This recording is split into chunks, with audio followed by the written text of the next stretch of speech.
સૌથી પહેલા ત્યાં ફેન્સિંગ નું કામ ચાલુ હતું તારા વાડીએ તે શેઠો દબાવ્યો એમ વચ્ચે બોલમાં ભાઈ તને કહું છું શેઠો દબાવ્યો તો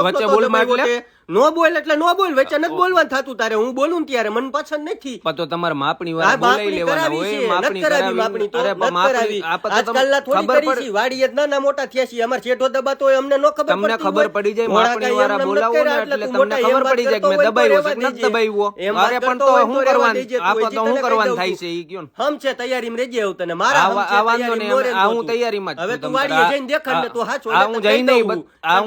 બતાવીશ તમે સાંભળી દેખાડ ને વાડી તો પછીની વાત છે કેડી આલીને દેખાડ આપા જોઈ લઈ તો તમ તાર 8 ટન રે તું છેલ્લે સુધી હજી તને કહી દઉં છું આમ જ વાત કરજે હવે કરવાની થાય જ છે અત્યારે આયા જ કરવી ચાલ બોલ હવે 8 ટન રે તમ તારે જોઈ લે 8 ટન આમ જ રહીશ ને આને તમે હું સમાધાન હાટું બોલાવ્યો હું લેવા બોલાવ્યો હે તમે નકડંગની ચા પીને સમાધાન કરો ને પતાવો